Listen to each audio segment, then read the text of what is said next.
Hi, welcome back to another episode of the Bonsai Stuff podcast. It's me, Scott Martin, and I'll start this one with apologising for being tardy with the podcast lately, but there's been just a little bit happening in the world of Bonsai Matsu, and I'll start this one with just a brief explanation about what's been happening, and then I want to get into it and talk about a lot of different things. I mentioned at the end of last podcast that we'd talk about my approach to setting an apex for a tree and how to get it to the position where it looks mature and looks inviting and it looks like the ones you see inside magazines and on beautiful photos of bonsai. Also, I want to talk about some repotting things. It's July in Australia at the moment, which for me in Melbourne, Australia, means it's repotting season, so we're well into the swing of it.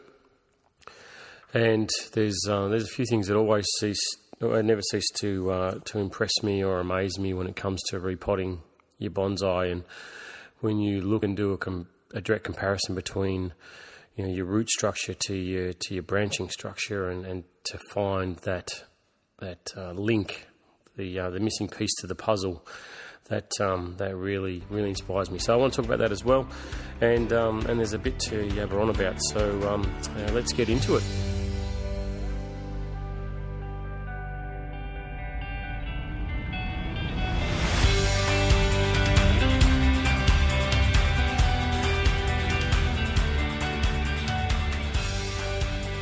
Okay, so Bonsai Matsu. What's happened with Bonsai Matsu? Well, quite a lot. This is the main reason for the delay with the podcast is my life has changed and I'm now full-time, 100% bonsai professional, ready to travel the world and be involved with anything bonsai. This all came about as my other life. Was able to sell the business I was involved with effective end of June, and now I've moved across to hand that over to the new owners, and I am in a position where I can devote 100% of my time to bonsai, which is really exciting for me and anyone else that wants any assistance along the way and wants to reach out to me. I should be far more approachable with that sort of stuff. Not that I'm not currently, but I'll try and make sure that my ears are open to any requests a lot sooner. And I'm really excited to see where it can take me. It's something I've dreamed about for a long time, being full-time bonsai professional, and it's something I've worked really, really hard for and dedicated myself to, and now finally it's a reality, which never all those years ago when I started my trainings and started Bonsai Matsu, I never thought it would be a reality. Never thought I'd be in the position where I could, but I'm very fortunate that is the case. So there's going to be a lot more content of all kinds coming through. There's just a bit of a lag at the moment as I catch up on a few things that I've inadvertently neglected along the way with this busy transition from one world to another. But it's clearing up. There's daylight at the end of the tunnel now, and things are looking good, and most importantly, my trees are looking great. They're really coming on leaps and bounds. As I mentioned a bit earlier, it's repotting time here in Australia. Different parts have different start times, but for me, generally, my start time is dictated by the awakening from a dormancy period of winter. And I find the ideal time for me in my location, this won't be the same for everybody, but for me, that coming out of the heart of winter into the entrance or the start of spring, where daylight hours start getting a bit longer and the temperatures start to increase and nighttime temperatures start to increase also, that's when I find that my trees start to wake up, the buds start to move, and it's a real indicator that things are about to happen and you need to get on your horse and start the repotting. So that's the indicator that I need to get started repotting. I generally, as a general guideline, I do my deciduous trees first, and then I progress into my pines and conifers. That's just purely from the fact that I find that the deciduous wake up a touch earlier, so I need to be a bit more active with those. And, the world's been an unusual place the last couple of years for all of us, for obvious reasons. And when I was looking through all my trees, it looked to me like I'd repotted a hell of a lot of my pines last year, and not quite as many of my deciduous as probably what I should have.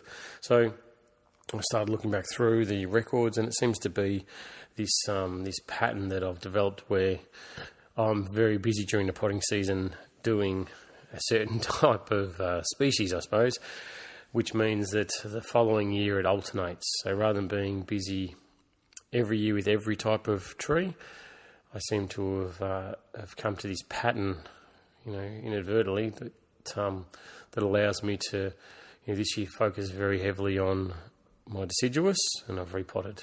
I've lost count, but I think it's in 80, 90 of my own trees, plus with customer trees that'd be up over 120, 130 trees in the last 3 weeks. And it means that my pines don't need quite as much work, which is actually really good, because the ones that I seem to have left are the more advanced trees, which I can put a bit more time into and make sure that I get correct, absolutely perfect, the repotting of the older, more developed trees that I've got, the more refined trees.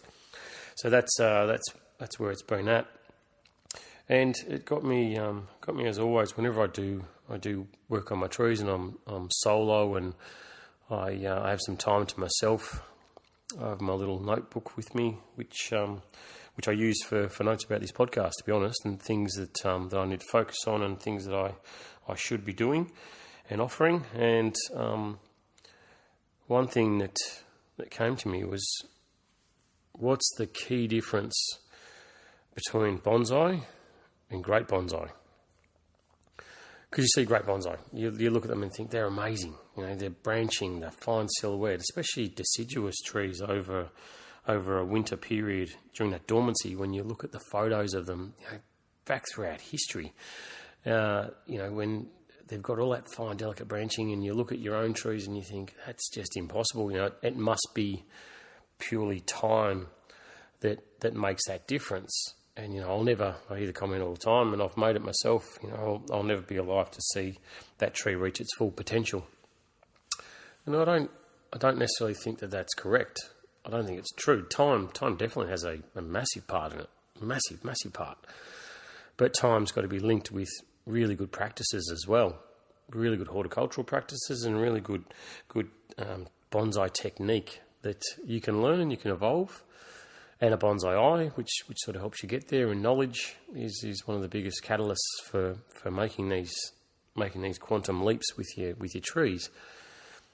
And I think that the answer to the question is, what's the key difference between bonsai and great bonsai? And it always comes down to the roots, always.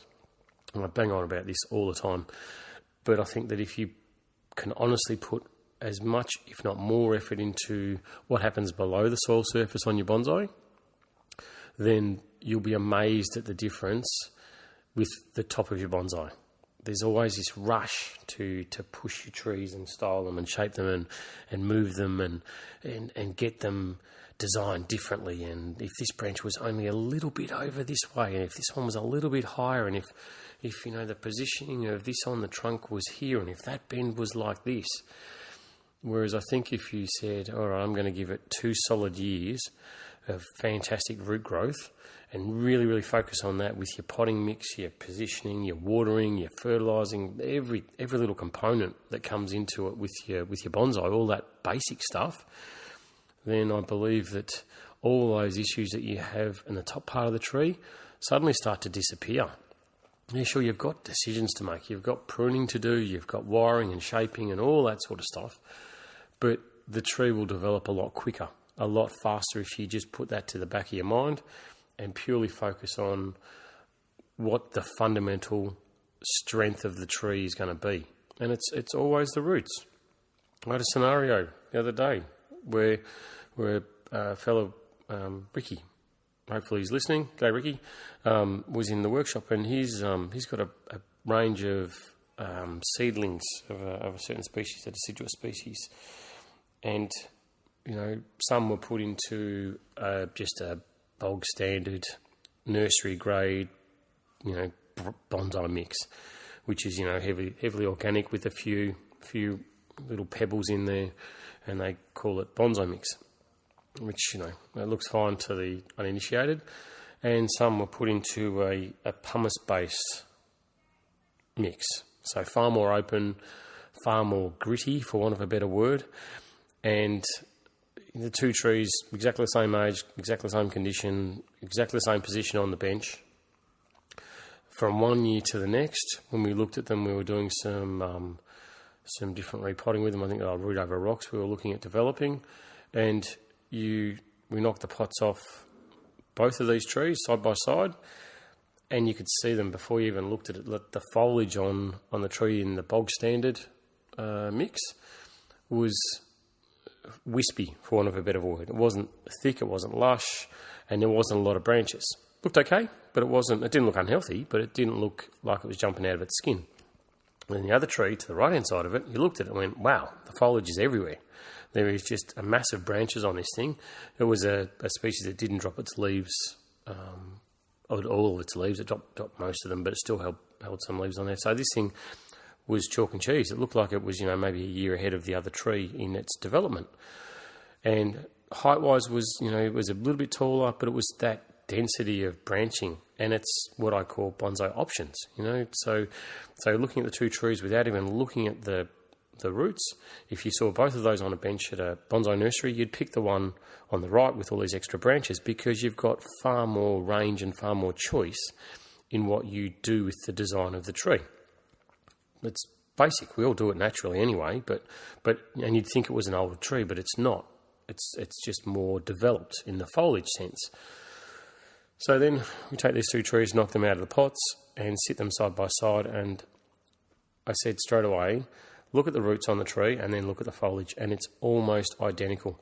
The roots on the organic mix were thin and wispy, and there was a few here and a few there wrapping around the edge of the soil, and the soil looked like it was just going to break apart.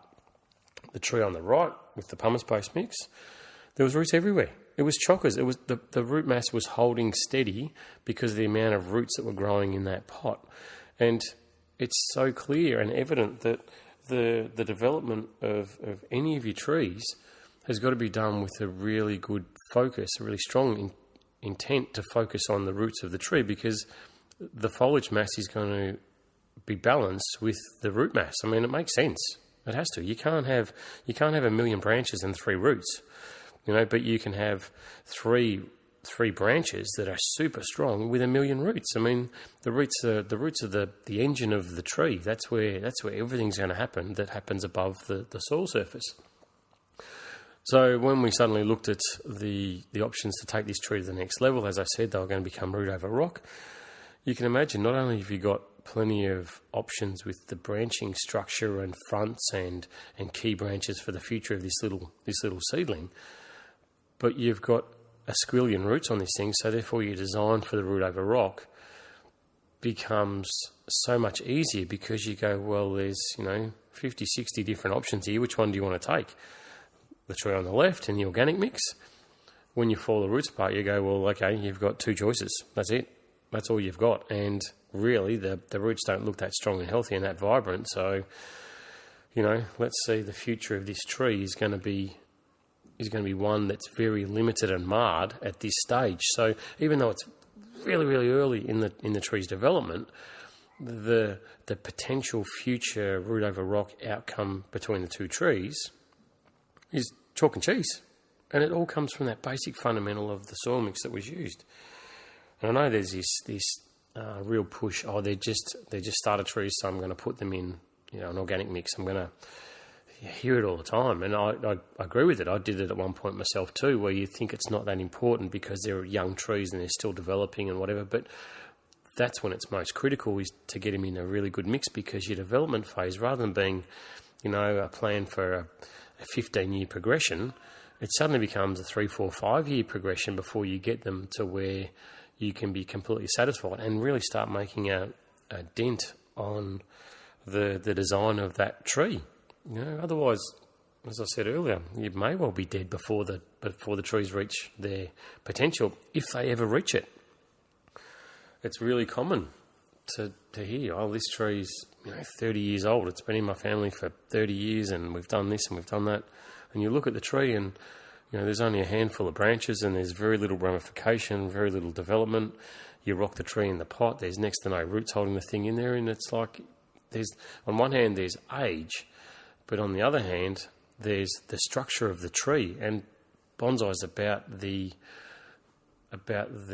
impression of age as opposed to the actual age itself. Age on bonsai, on good bonsai, is great, but you should get that horticultural foundation first sorted, so when the age starts to come, that 30 years, you look at it and you go, yeah, I reckon it's older than 30 years, because it's got so many branches on it, so well developed, it's got such nice structure. And now the bark, the aging factor of bonsais, which we can't manipulate, which we can't rush or change, is coming into its own as well. And you can see that the structure balances with the maturity of the tree, and it's super strong and it's healthy. You don't have issues with pests or disease or anything like that. It just seems to kick on, and you'll be chasing that new growth with a chainsaw, trying to keep it in line. That's just the way it seems to go.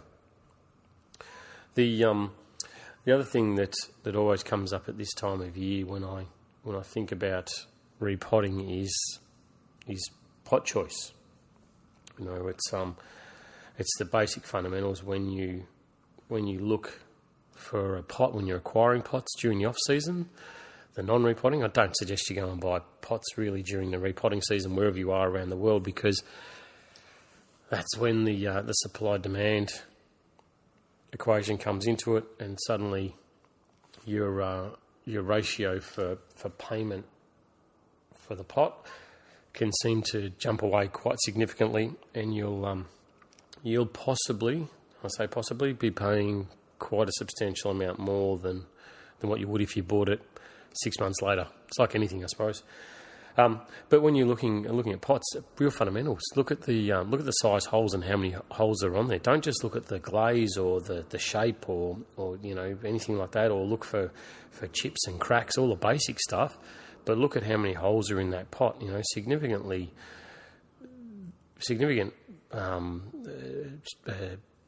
importance needs to be placed on the air-water transfer for your roots in the pot.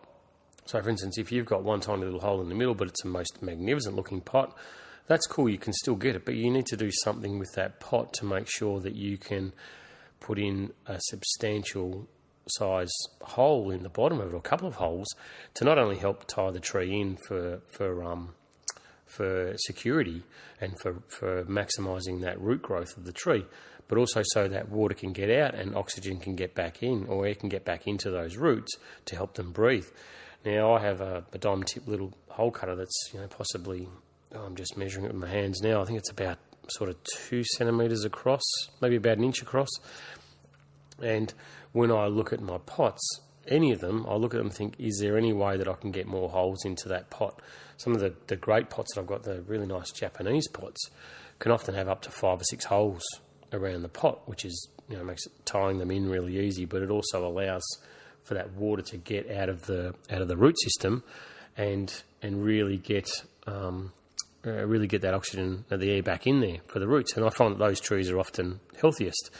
And when you do take them out with repotting, you don't have that foul stench, that root rot stench that you can often get. So if you do proceed with buying a pot that possibly doesn't have very big holes or only has one hole, then you'll need to do something about it. You need to have a plan for that in future.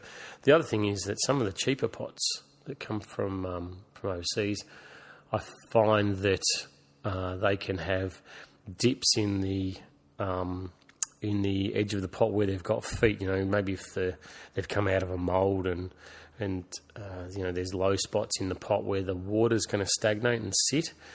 That can be an issue for me as well. So I always make sure that I put a nice scoria layer in for drainage to keep the tree's roots out of that temporarily until the roots grow into that space. But they're pots that generally try and avoid any of those moulded pots with that dip, and you'll know when you see them at the bonsai nurseries. A couple of things that come across my plate when I was working on trees, and someone mentioned to me, "Oh, you're so fast," and it's like, yeah, it's experience, but it's also about being focused and being deliberate when you're working on the roots of the trees. You've got to be efficient, because as soon as you take the tree out of the pot, the clock starts. You know, the air gets to those, exposes to those roots on the outside of the root ball, and they start to die, which generally isn't a problem too much, because you're going to be cutting off the outside roots anyway, so it's not really a big deal. But you've got to make sure that you've got the process of repotting down pat. You know, it's, if the tree's going back into the existing pot, then you take the tree out of that existing pot without disturbing the root ball. You clean the pot, you put in the pot mesh, you rewire to tie in the tree, you put in the drainage layer, you put in your substrate layer, put in a little mound for the tree to be placed on once the roots are worked, then you put the pot aside. So all the work with the pot is done. So when you then transition over to working on the tree's roots and you start the repotting process, then you know that as soon as you finish, you can go straight into the pot. You don't suddenly work the roots of the tree and prune them and get them all looking nice and break them in a radial fashion so they're growing outwards from the core of the trunk. You remove the downward growing roots, you encourage the lateral roots, blah, blah, blah, all that usual stuff.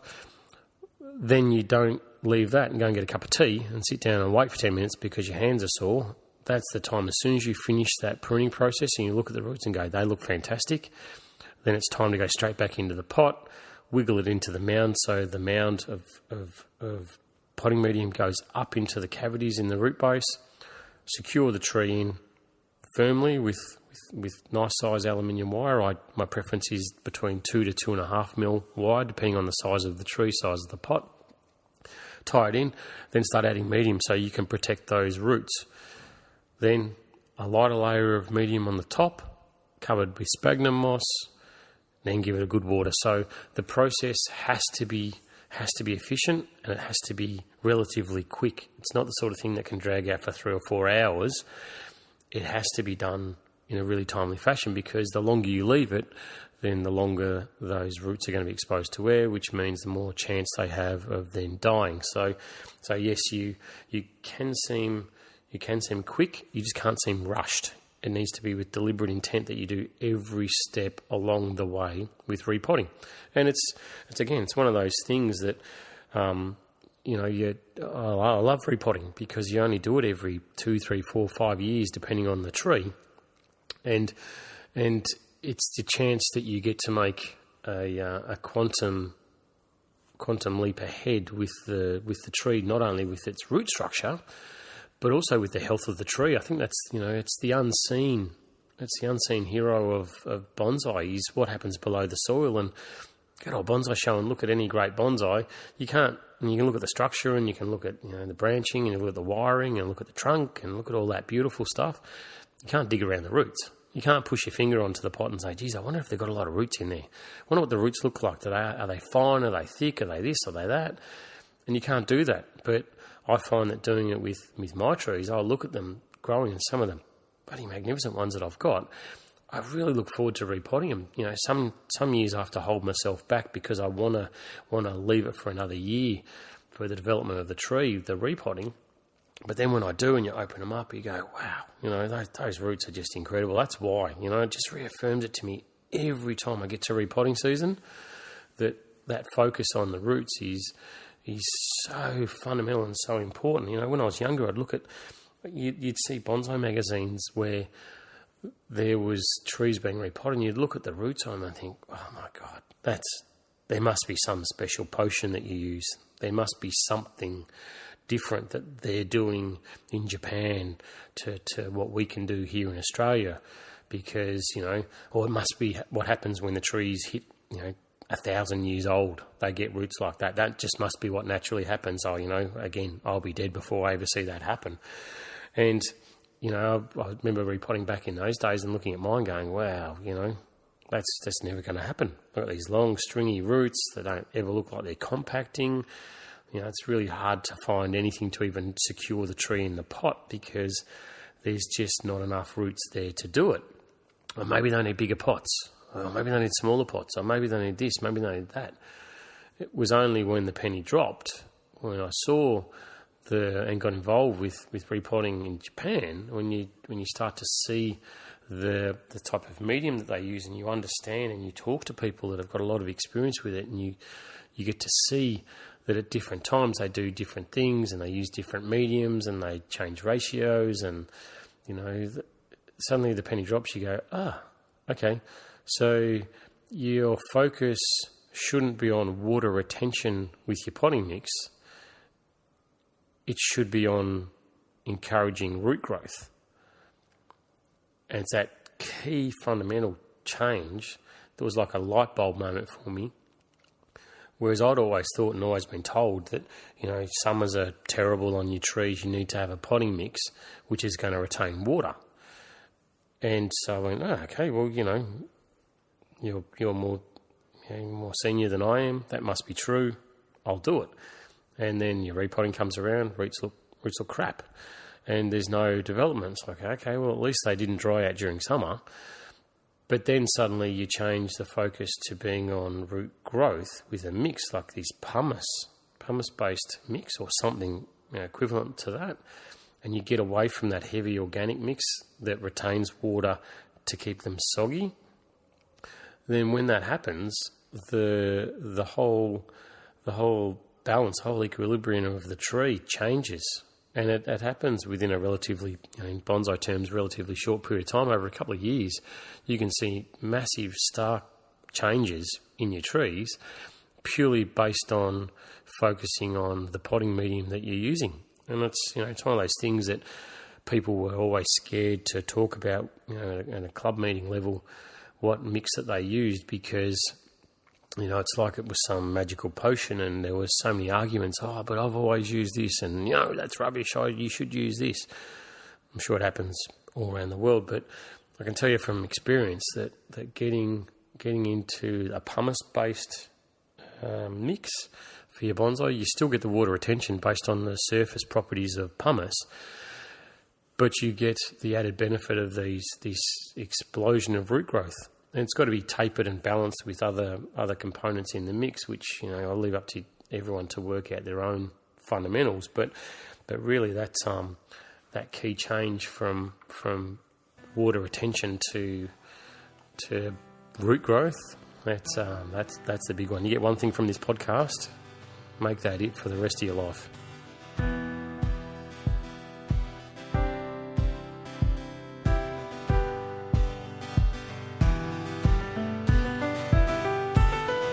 I spent my youth dropping coins in a wishing well.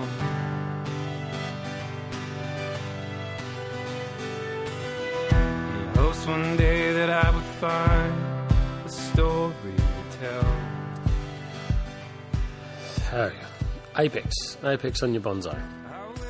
It's often one of the last things that's focused on when you're developing younger stock, because it's so easy to get a branch and wire a branch. So easy to position something and chuck a little bit of wire on it and bring it round, and you start from the base, from the nabari, you work your way up, you get your primary branches, start the spiral staircase effect with your tree, front left, back, front right, suddenly start working your way tree up the tree, and it starts looking like what you consider to be a bonsai in your mind.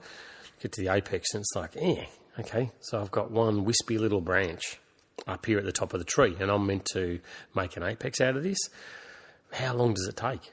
I hear it, how long till this is going to look like, those trees out there that I can see out the window with that beautiful apex. And I just want to break it back a little bit to talk about the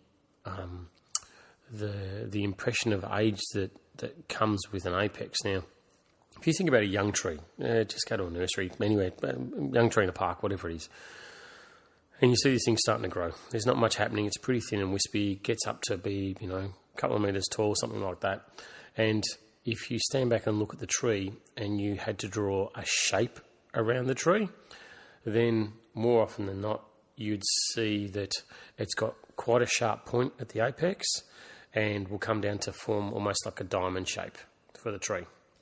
So the branches coming out in the middle, quite young, and it's sort of that flame shape, if you like. But let's go with a diamond at this point.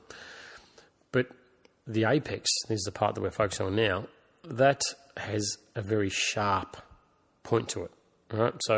So in your mind, when you see a sharp point on an apex, it is deemed to be young or undeveloped. Then if you find like a magnificent old tree that you love that's in nature, generally, let's get away from some of the conifer species.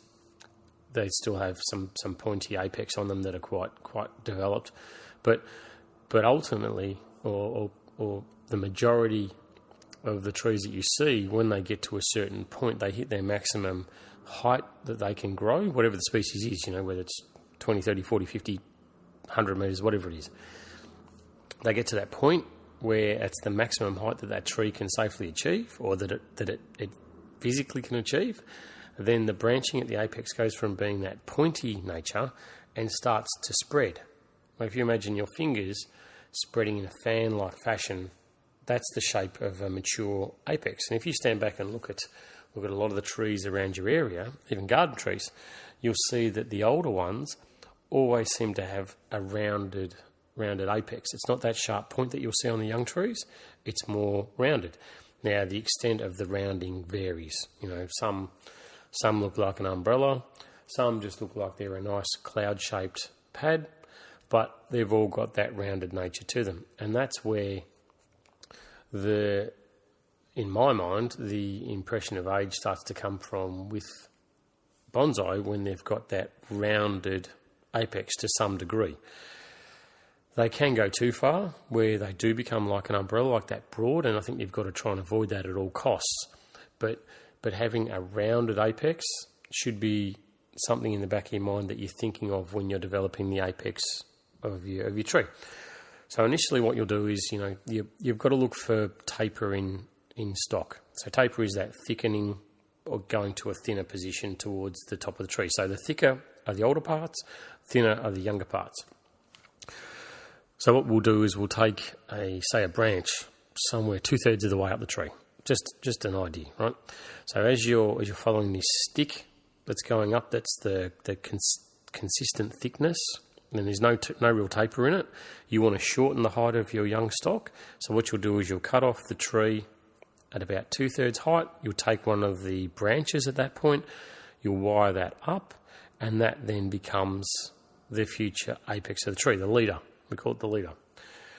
Now, what you can do with some species, and this is more with your pines and junipers and cedars and conifers, that sort of thing, right? You can't really do it with deciduous, but you can take that leader that you've bent up and you can round it. You can shape it so it sort of not just goes straight up in the air, but it can take a rounded fashion. And you see a lot of this happen with demos, where people get on and do demonstrations on trees, and the tree goes from a bush to pretty much looking like a bonsai very, very quickly. And if you study the apex, you'll see that one branch that's been bent up as a leader quite often is actually curled around and snaked around to form that rounded dome with the foliage on top, and that is what starts to form that rounded apex. Now, good structure is good bonsai. I've said that since day one, and I agree with that totally. So what I would suggest is that if you take this path of taking this new leader and you curl it round and you form that rounded dome, the rounded apex, then over time, as the tree develops, what you look to do is you look to improve that structure at the apex. So as new buds start to take off and start to grow and start to push out and start to give us our radial growth away from the centre of the tree and give us our rounded feel for the apex, then you can start removing some of that snaking branching. So it's a transition to go from something with poor structure to something with great structure over a period of time. I think that is definitely something that you can that you can do. The deciduous species don't work like that purely because they show all flaws. They show everything. When they lose their leaves, you can see every imperfection that you've got in that tree. So you cannot hide poor structure. And what you want around the apex of a deciduous tree is really light growth. You want the youngest branches on the tree are always the thinnest. The oldest branches are the thickest. So lower down branches that grow for a longer period than the upper branches should be thicker than the lower branches should be thicker than the upper branches because they're older. And that's why it's a whole other kettle of fish talking about sacrifice branching to thicken branches down lower. But when you get to the very top of the tree, to the apex, that should be the youngest area on the whole tree because it's the newest. It's the furthest away from the roots. So therefore, you should have the lightest branching structure at that point. So you need to make sure that you are meticulous. I was going to say ruthless, but be meticulous with your pruning up around that apex to ensure that you're not sacrificing a summer silhouette full of leaves for poor structure. So if it's too thick up there at the apex and you look at it and you can, if you sit back from that tree and you look at the branching and you can see the thick ones, then they're the ones that should be removed. I do it every year with every single tree that I work on of mine, every single one. I focus on saying, okay, is it too thick? Should it be removed? And that's how you can develop really fine, beautiful apex on your trees over a period of time. And it doesn't take forever because, let's go back to what we talked about earlier in the podcast, is the root structure of the tree. You get really fine, delicate roots. You get really fine, delicate branching. So where your mindset was the apex will never develop in my lifetime, I'll never get there. Suddenly, when you've got that focus on the roots, then the focus on the apex should really be about removing the thick, the long, the coarse, and keeping the fine, the delicate. And the ones, and with your pruning structure too, if you, again, put your fingers up in that, put two hands up and you fan your fingers out and keep your thumbs together but have the fingers fanning out, then that's the shape with your pruning that you want to achieve in a 3D model for your apex of your trees. So keep the branches so they're not crossing over each other and have them so they're flowing out nicely from the tree. And then you'll find that the apex will develop in a relatively short period of time. And it'll be one that is like what you see on the internet or in books. It'll be very nice. You can wire around the apex to force the branches around, but it should be minimal. It should be something which you can achieve realistically with good pruning practices, with making sure that you are you've got your branches growing in the correct direction as opposed to having to force them to go a certain way, because you'll end up with ugly buckling on the branches and unnatural curving at the apex.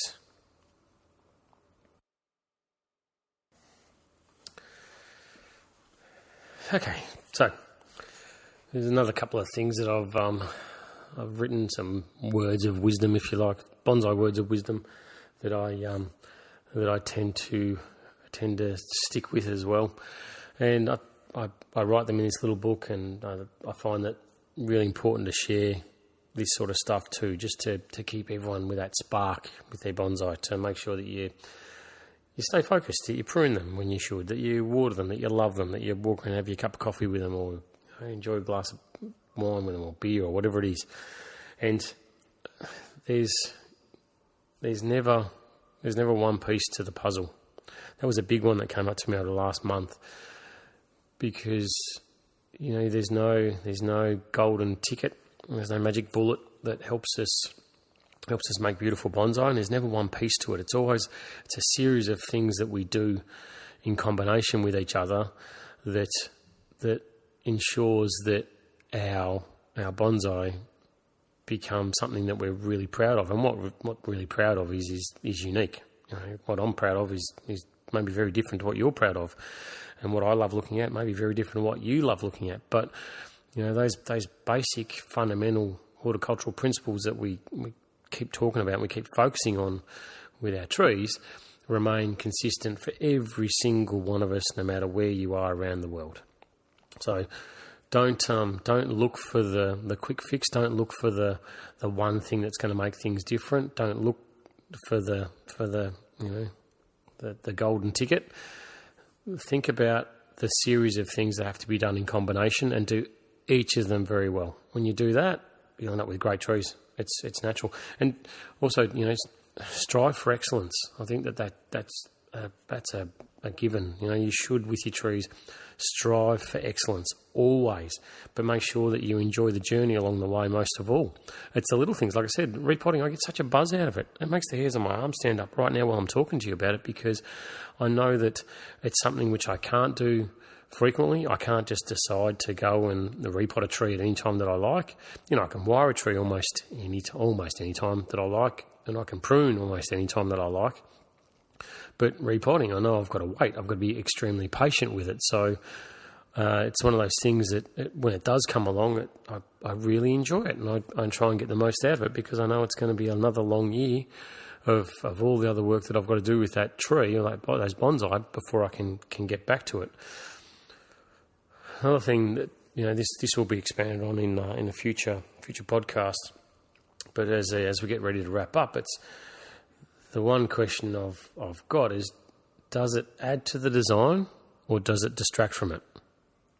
And this is for those people that have got bonsai that you've looked at but not taken action on, where you look at the structure of the tree and you think, oh, it's old, it's been there, I'll leave it. But you're not quite 100% happy that it's there, and something's not right about it. I've had these experiences, I've talked about them before in earlier podcasts, but it's one of those things that does it add to the design or does it distract from it? And that's a real key driver when I've got those branch cutters in my hand or the scissors, and I'm thinking about things like, like I talked earlier about the thickness of branching around the apex of the bonsai. Does it add to the design or does it distract from it? And straight away, thick branches, apex distracts from it. Makes me look at that rather than the beautiful silhouette that I've got. If it's gone, does it take anything away from the tree or does it add to it? You put your thumb over it, have a look at the tree and go, I'd never even notice it if it was gone. Cut it off, doesn't distract anymore, adds to the beauty of the tree not being there. So that's one that I want to start exploring next podcast, which, I promise will be a lot quicker than what the previous one was. And no matter how old it is, no matter how much care it's taken to grow it, if it's no good, then ultimately it's got to go. But anyway, that's what it's all about. Constant forward motion. That's what we've got to do with our bonsai.